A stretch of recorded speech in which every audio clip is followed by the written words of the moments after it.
यीशु मसीह के एक सच्चे शिष्य की विशेषताओं का ये जो दूसरा सत्र है, इसमें मैं आप लोगों का फिर से स्वागत करता हूं।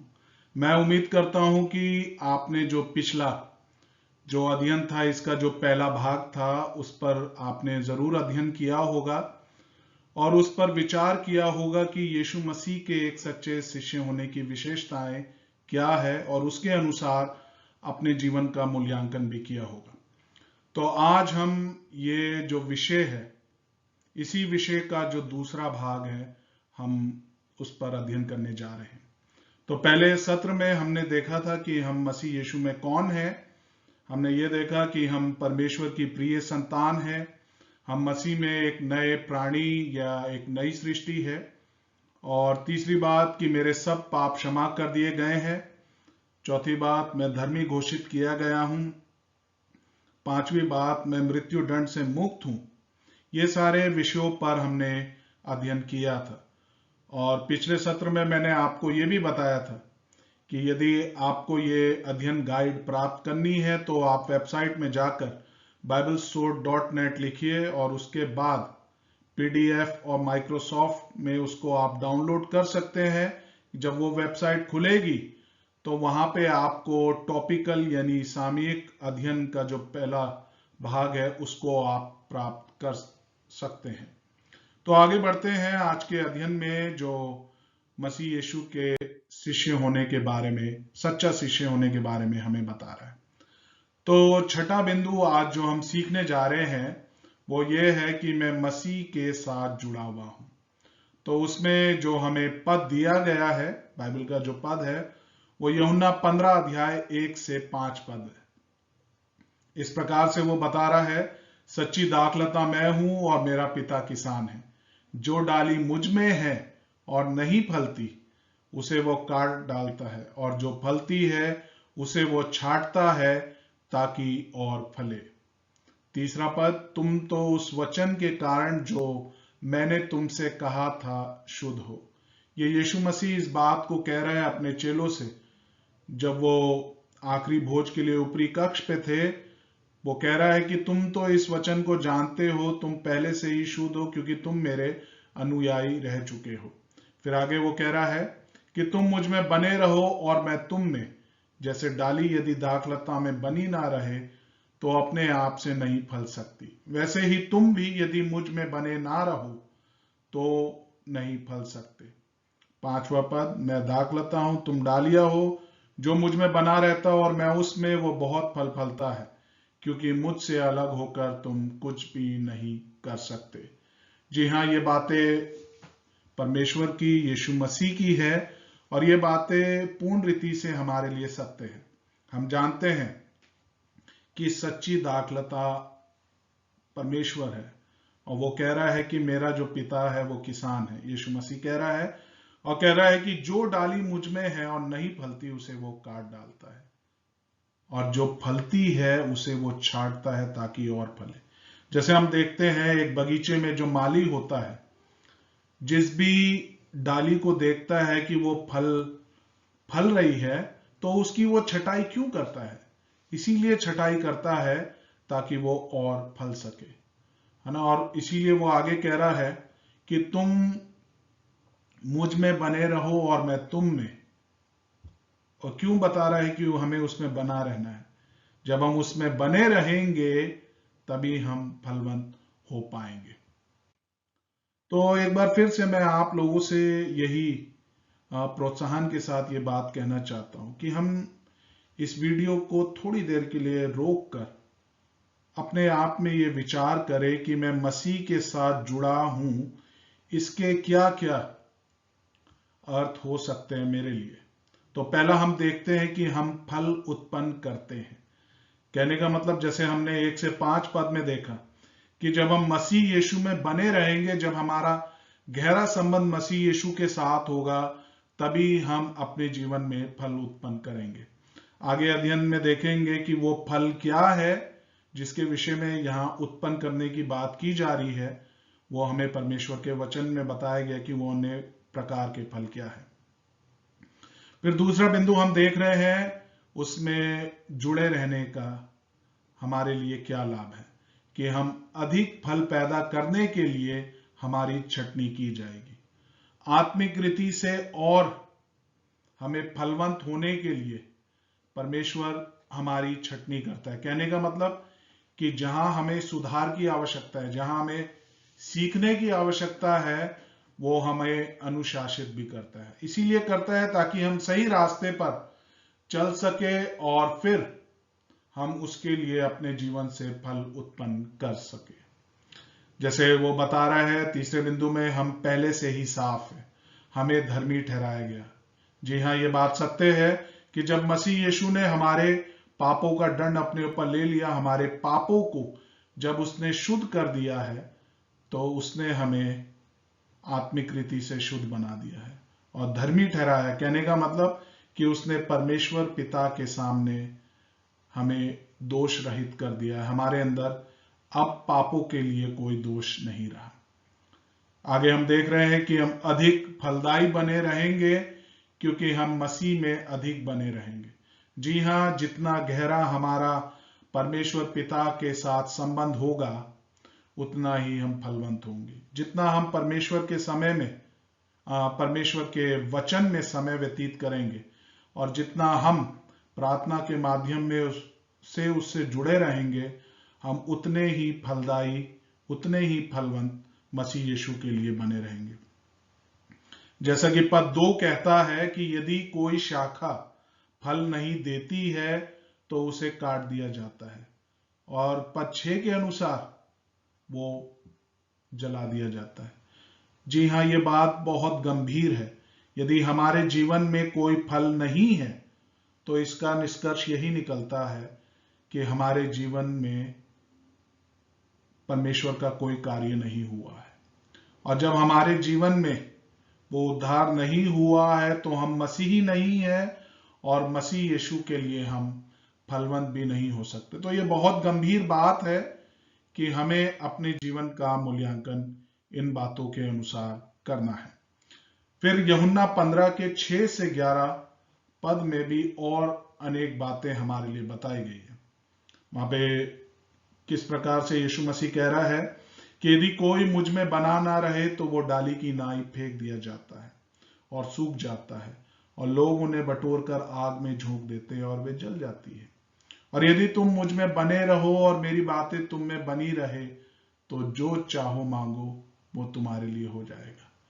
जी हाँ, ये बात मसीह यीशु के अनुयायियों को मालूम है कि यदि हम मसीह यीशु में हमारा रिश्ता गहरा नहीं है, यदि हम उसमें घनिष्ठता से नहीं बने हुए हैं, तो हम वो डाली की नाई फेंक दिए जाएंगे, है ना। और जब हम फेंक दिए जाएंगे, जब हम उसके अनुयायी नहीं होंगे, तो हम जानते हैं कि हमारा परिणाम क्या होगा।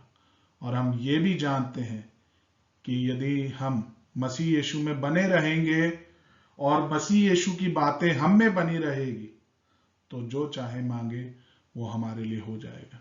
अब इसका यह मतलब नहीं कि हम सांसारिक चीजों की मांग करें। कहने का मतलब कि आत्मिकता में बढ़ने के लिए जो भी हमें संसाधन, जिन भी चीजों की आवश्यकता है, वो हमें प्रदान करेगा। क्यों करेगा? ताकि मैं और आप उसमें बने रहें, है ना। सुनने में तो ये ऐसा लग रहा है कि ये हमारे लिए एक शर्त के रूप में दिया गया है, लेकिन मसीह यीशु के अनुयायियों को ये बात जाननी है और समझनी है कि यदि परमेश्वर के हम अनुयायी हैं या हम परमेश्वर के सच्चे अनुयायी हैं, तो परमेश्वर की बातें हमें बनी रहेगी। कहने का मतलब कि हम उनकी आज्ञाओं पर चलेंगे, जो आज्ञा परमेश्वर ने हमें अपने वचन के अनुसार दी है। उसका परिणाम हम 8वें पद में देखते हैं कि जब हम उसमें बने रहेंगे तो पिता की महिमा इसी से होगी कि तुम बहुत सा फल लाओ, तभी तुम मेरे चेले ठहरोगे। हम जानते हैं कि एक मसीह यीशु का जो सच्चा अनुयायी है, वो अपने जीवन से बहुत सारे फल मसीह यीशु के लिए फलता है और इससे परमेश्वर पिता को महिमा मिलती है। और जैसा पहले मैंने आपको बताया है कि वो फल क्या है, हम इसी अध्ययन में देखेंगे कि वो फल परमेश्वर के वचन से हमें बताए गए हैं, जो हमें अपने जीवन में उत्पन्न करने हैं। फिर 9 पद में, जैसा पिता ने मुझसे प्रेम रखा वैसे ही मैंने तुमसे प्रेम रखा, मेरे प्रेम में बने रहो। और 10वें पद में कह रहा है, यदि तुम मेरी आज्ञाओं को मानोगे तो मेरे प्रेम में बने रहोगे। कहने का मतलब कि हम ये कैसे कह सकते हैं कि हम परमेश्वर से प्रेम रखते हैं? जब हम उसकी सारी आज्ञाओं का पालन करते हैं। और सारी आज्ञाएं सिर्फ 10 आज्ञाएं नहीं है। नए नियम में मत्ती से लेकर प्रकाशित वाक्य तक जितनी भी परमेश्वर ने आज्ञाएं दी है, जैसे हमने पिछले अध्ययन में बताया था कि वो 134 प्रकार की आज्ञाएं हैं, जिसमें 1000 से भी अधिक पद वो उन श्रेणियों को, उन प्रकार को बताता है। तो उन सारी आज्ञाओं के माध्यम से हम अपने जीवन का मूल्यांकन करें, और यदि हम उन आज्ञाओं का पालन नहीं करते आए हैं या नहीं कर रहे हैं, तो हमें अपने जीवन को परमेश्वर से उन आज्ञाओं को ना मानने की क्षमा मांगनी है, और फिर सही रास्ते पर उन आज्ञाओं का पूर्णता से पालन करने के लिए परमेश्वर से सामर्थ मांगनी है, और वो ही हमारे जीवन को फिर सही रास्ते पर लाता है। फिर आगे वो कह रहा है 11वें पद में कि मैंने ये बातें तुमसे इसलिए नहीं कही कि इसलिए कही है कि मेरा आनंद तुम में बना रहे और तुम्हारा आनंद पूरा हो जाए। हम जानते हैं कि जब मसीह यीशु का वो आनंद है जो हमें हर परिस्थितियों में आनंदित होने में मदद करता है, और जब मसीह यीशु हमारे में होगा तो ये सबसे बड़ी आनंद की बात हमारे लिए होगी कि हम सब कुछ मसीह यीशु के लिए पूरा कर पाएंगे। कहने का मतलब कि हम अपने जीवन को उसी रीति से जिएंगे जिस जीवन को जीने की अपेक्षा वो हमसे करता है। अब हमारे लिए यहाँ पे एक प्रश्न रखा गया है कि क्या होगा यदि हम मसीह में बने नहीं रहते। हम मसीह यीशु के अनुयायी तो है, लेकिन कभी कभी जब हम उसके रास्ते पर बने नहीं रहते तो हमारे जीवन में क्या होता है। सबसे पहले हम देखते हैं कि यदि हम उसमें बने नहीं रहते हैं तो हमारे लिए यह बताया गया है कि उसे आग में डाल दिया जाता है और जला दिया जाता है। बहुत ही गंभीर बात है। कहने का मतलब कि यदि हम मसीह यीशु के शिष्य नहीं हैं, अनुयायी नहीं हैं, तो परिणाम यही होगा कि हमें आग में डाल दिया जाएगा, है ना। तो ये बातें बहुत ही गंभीर है। गंभीरता के साथ हमें अपने जीवन का मूल्यांकन करना है। ये बातों को हम हल्के में ना ले, टेकन फॉर ग्रांटेड ना ले कि हम ये सोचे कि ये तो हम हमेशा से सुनते आए हैं। अभी वो समय है कि हम अपने जीवन का मूल्यांकन कर सकते हैं।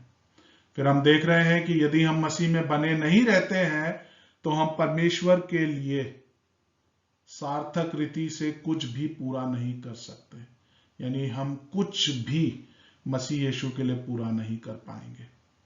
मसीह यीशु के लिए पूरा नहीं कर पाएंगे कहने का मतलब कि हम अपने जीवन में फलवंत नहीं होंगे। हम मसीह यीशु के लिए, जो हम पिछले अध्ययन में देख रहे थे पिछले पद में, कि हम उसके लिए अपने जीवन में फल उत्पन्न नहीं कर पाएंगे।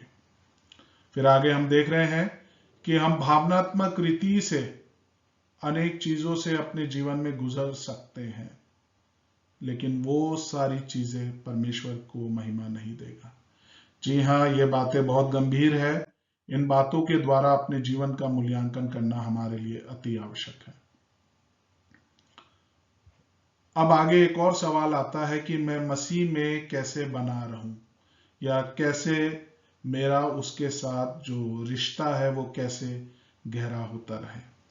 तो पहली बात हम देखते हैं कि जब हम बाइबल में समय बिताते हैं और परमेश्वर के वचन पर मनन करते हैं और फिर उसे अभ्यास में लाते हैं, तो हम मसीह में बने रहते हैं। जी हाँ, बाइबल ही हमारे लिए वो साधन है जिस साधन का उपयोग करके हम मसीह यीशु में अपने आप को बना सकते हैं, यानी उसमें हम अपने रिश्ते में और गहरे हो सकते हैं।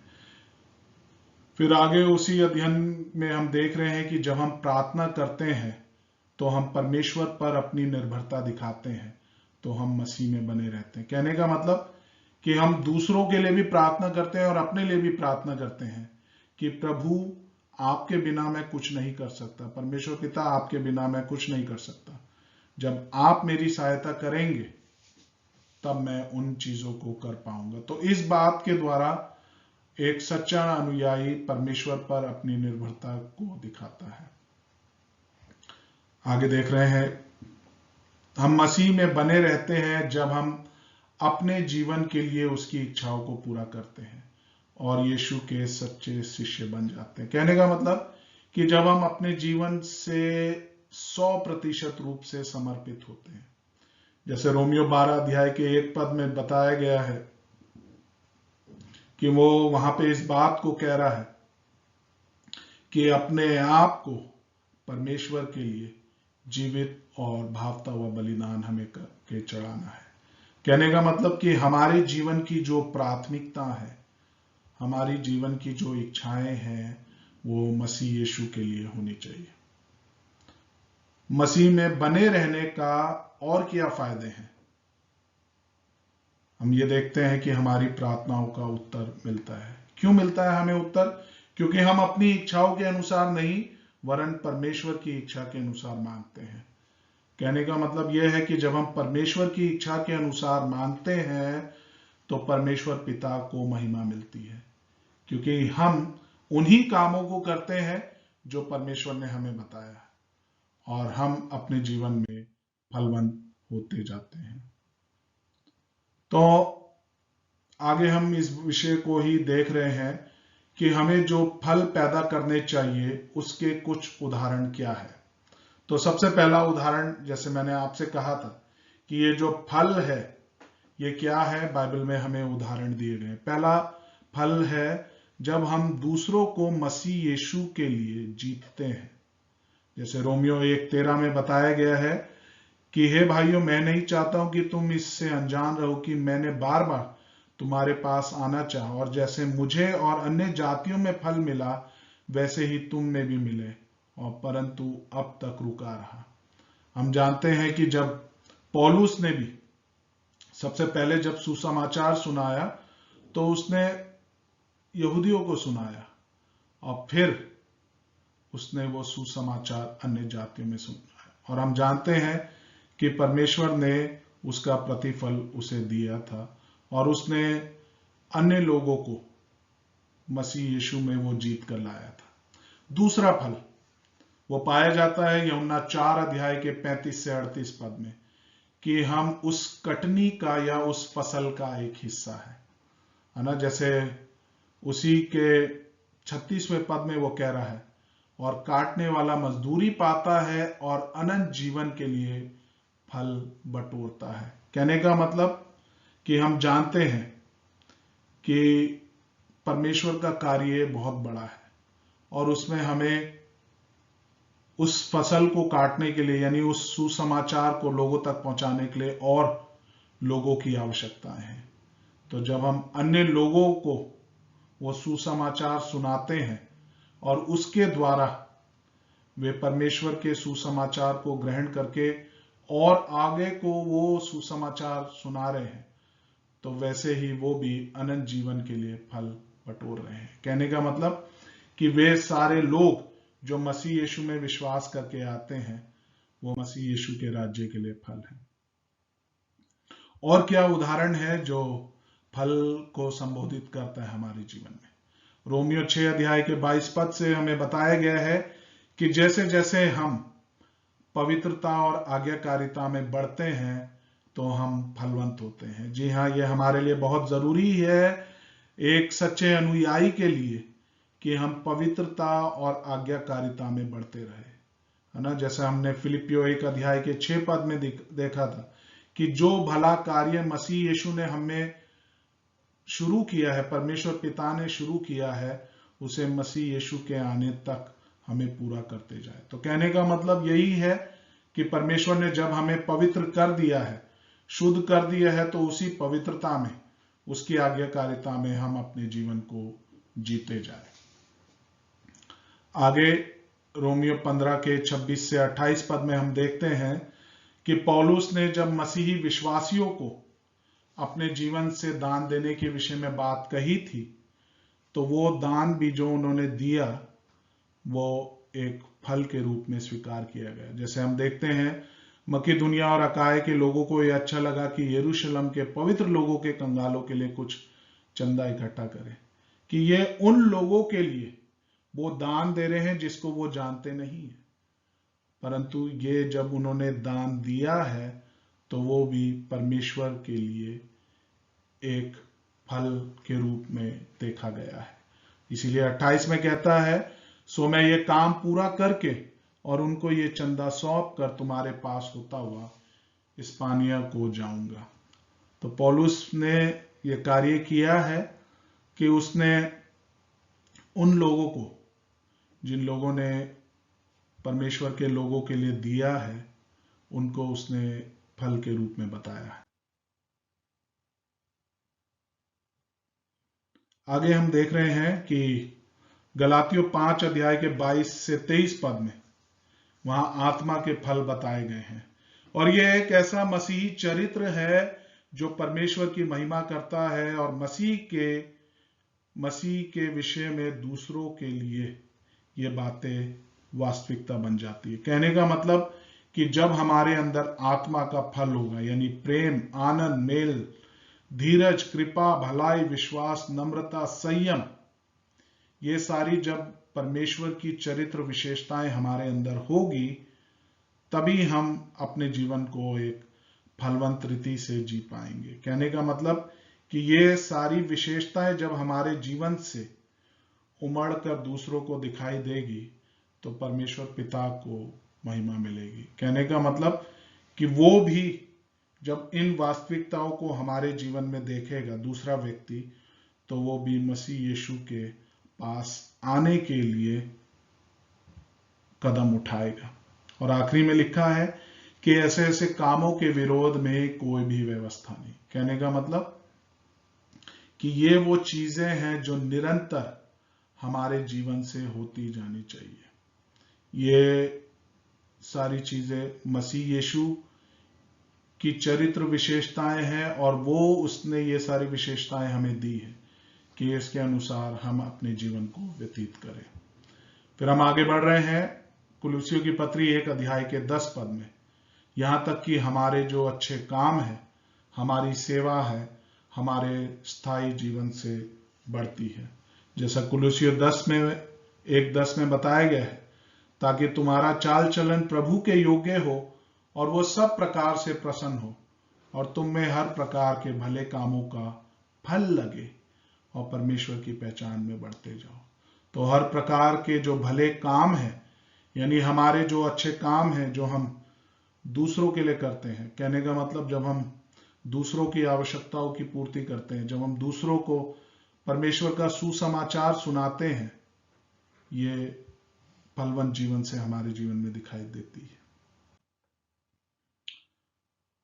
और क्या क्या वो फल हैं, इब्रानियों 13:15 में बताया गया कि जो स्तुति हमारे हृदय और होठों से आती है वो परमेश्वर की महिमा के लिए फल है ना। जैसे लिखा है, इसलिए हम उसके द्वारा स्तुति रूपी बलिदान अर्थात उन होठों का फल जो उसका नाम का अंगीकार करते हैं परमेश्वर के लिए सर्वदा चढ़ाया करें।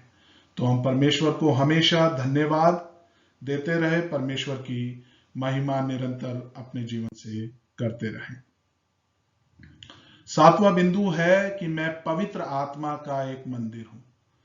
हम जानते हैं कि पुराने नियम के दिनों में परमेश्वर जो अति पवित्र स्थान था मंदिर में, वहां पे वो वास करता था। लेकिन जब उसके लोगों ने परमेश्वर की आज्ञाओं का पालन नहीं किया तो उसका जो वास था वो वहां पर नहीं रहा।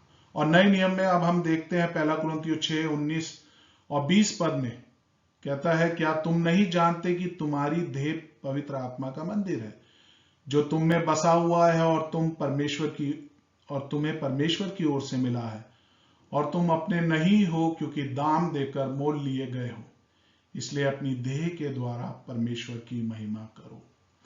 तो हम इस पद में इस बात को देख रहे हैं कि अब स्वयं हम परमेश्वर यानी पवित्र आत्मा का मंदिर है। कहने का मतलब कि अब वो हमारी आत्मा में आकर बसता है। तो एक बार फिर से मैं आपको प्रोत्साहित करना चाहूंगा कि वीडियो को थोड़ी देर के लिए रोक कर पवित्र आत्मा का मंदिर होने के अर्थ क्या है, उसका निष्कर्ष हमारे जीवन के लिए क्या है, इस विषय पर हम विचार करें। तो पहला विषय हम देखते हैं कि हम एक पवित्र जीवन जीना चाहेंगे क्योंकि परमेश्वर पवित्र है। जब परमेश्वर स्वयं हमारे अंदर वास करता है तो हम पवित्रता के लिए अपने जीवन को जीना चाहेंगे और हमें जीना भी है क्योंकि परमेश्वर हमारे साथ है। दूसरी बात कि हम अपने शरीर के साथ ऐसी चीजें नहीं करना चाहेंगे जो परमेश्वर की छवि को नुकसान पहुंचाए। जी हां, अगर हम अपने जीवन में पाप करते रहेंगे तो हम पवित्र आत्मा को तो शोकित करते ही हैं, बल्कि हम जो परमेश्वर की छवि है उसको भी खराब लोगों के सामने प्रस्तुत करते हैं। तो हमें कोशिश करनी चाहिए कि हम परमेश्वर की सामर्थ से उस जीवन को जिए जिस जीवन की अपेक्षा उसने हमसे की है। तीसरी बात, हमारे अंदर परमेश्वर वास कर रहा है, इसलिए हमारे अंदर परमेश्वर की शक्ति है। जैसे अभी हम देख रहे थे कि परमेश्वर की ही सामर्थ से हम उस जीवन को जी पाएंगे जिस जीवन की अपेक्षा उसने हमसे की है। और सबसे मुख्य कारण यह है कि अब हम पाप के गुलाम नहीं हैं कि हम शरीर के अनुसार अपने जीवन को जिए। आठवां बिंदु हम देख रहे हैं कि मैं पाप के बंधन से मुक्त हूं। रोमियो 6 अध्याय के 6 पद में लिखा है, क्योंकि हम जानते हैं कि हमारा पुराना मनुष्य तो उसके साथ क्रूस पर चढ़ाया गया ताकि पाप का शरीर व्यर्थ हो जाए, ताकि हम आगे को पाप के दास्तव में ना रहे। एक बार फिर से मैं आपसे यही कहूंगा कि पाप के बंधन से मुक्त होने के निष्कर्ष या अर्थ क्या है हमारे लिए, इस विषय पर हम फिर से ध्यान दें, विचार करें।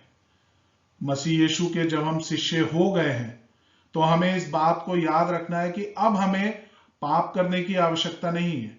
यानी पाप हमारे जीवन में एक मानक नहीं होना चाहिए कि हम उसको निरंतर करे जाए। जैसे एक प्रभु के दास डेविड नीदम ने इस बात को कहा है कि उन्होंने अपनी एक पुस्तक में इस बात को कहा है कि एक मसीह विश्वासी के लिए पाप करना केवल शुद्ध पागलपन का क्षण होना चाहिए। जी हां, कि वो एक क्षण भर के लिए होना चाहिए, निरंतर हम उसमें जीवन व्यतीत करने वाले ना हो। पहला कुरिन्थियों 10 के 13 पद में भी इस सत्य का समर्थन किया गया है कि हम किसी ऐसी परीक्षा में नहीं पड़े जो हमारे सहने के बाहर है। परमेश्वर सच्चा है और वो सामर्थ से बाहर हमें परीक्षा में पड़ने ना देगा। कहने का मतलब कि परमेश्वर जानता है कि हमारी जो योग्यता है वो क्या है ना, और उसी अनुसार वो उस परीक्षण में हमें जो हम सहन नहीं कर सकते उससे बाहर वो हमारे जीवन में नहीं देगा। कहने का मतलब बल्कि उस परीक्षा के साथ वो निकास भी करेगा। वो उन परीक्षाओं को सीमित कर देगा जितना हम सह सकते हैं, बल्कि उससे हमें निकलने का वो रास्ता भी देगा। यह बात बिल्कुल सत्य है कि हम पाप और परीक्षा पर विजयी होने के लिए हमें पूर्ण रीति से अपने आप को परमेश्वर के लिए समर्पित करना है, तभी हम पाप और परीक्षा पर पूर्णता से विजयी होंगे। और आगे के अध्ययन में हम इन बातों को भी देखेंगे कि कैसे हम पाप और परीक्षा पर पूर्ण रीति से विजयी हो सकते हैं। उसके बाइबल में क्या क्या कदम बताए गए हैं उसको भी हम आगे के अध्ययन में अध्ययन करेंगे। रोमियो 6 अध्याय के 6 पद में हमने ये बातें देखी थी कि हमारा पुराना मनुष्य उसके साथ क्रूस पर चढ़ा गया है ताकि पाप का शरीर व्यर्थ हो जाए और हम आगे को पाप के दास्तव में ना रहे। जी हां, बिल्कुल स्पष्टता से ये देखा गया और बताया भी गया है कि हमें पाप में अपने जीवन को जीने की जरूरत नहीं है। गलातियों 5 अध्याय के 22 से 24 पद में हम देखते हैं आत्मा के फल के बारे में, यानी जो परमेश्वर के चरित्र को बयान करता है। और वहां पे ये बताया गया है कि ऐसे ऐसे कामों के विरोध में कोई व्यवस्था नहीं है। और 24वें पद पर ध्यान दीजिए, क्या बताया गया है कि जो मसीह यीशु के हैं उन्होंने शरीर को की लालसा और अभिलाषाओं समेत क्रूस पर चढ़ा दिया गया। कहने का मतलब यह है कि जो मसीह यीशु का सच्चा अनुयायी है, अब वो अपने शरीर के कामों के अनुसार, शरीर की अभिलाषाओं के अनुसार अपने जीवन को व्यतीत नहीं करता है। क्यों? क्योंकि उसने उसको क्रूस पर चढ़ा दिया, उसको अपने जीवन से उतार के फेंक दिया है और मसीह यीशु को अपने जीवन में डाल लिया। कहने का मतलब कि उसने आत्मा के फलों से उन शारीरिक अभिलाषाओं को दूर कर दिया। उसने प्रेम, आनंद, मेल, धीरज, कृपा, भलाई, विश्वास, नम्रता और संयम, ये मसीही चरित्र को अपने जीवन में अपना लिया है। नवा बिंदु हम देखते हैं, वो ये इस बात को बता रहा है कि मैं महिमान्वित हूं, और ये रोमियो 8 अध्याय के 30 पद में इस प्रकार से बताया गया है। फिर जिन्हें उसने पहले से ठहराया उन्हें बुलाया भी, और जिन्हें बुलाया उन्हें धर्मी भी ठहराया, और जिन्हें धर्मी ठहराया उन्हें महिमा भी दी है। बहुत ही खूबसूरत सी बात यहाँ पे बताई गई है। जब हम बात करते हैं महिमा की, तो हम हमेशा, हमारे मन में ये बात आती है कि ये महिमा हमें परमेश्वर को देनी है, और ये बात सत्य है कि हमें महिमा उसी को ही देनी है। लेकिन यहां जिस महिमा की वो बात कर रहा है, ये वो महिमा है जो परमेश्वर हमें देता है।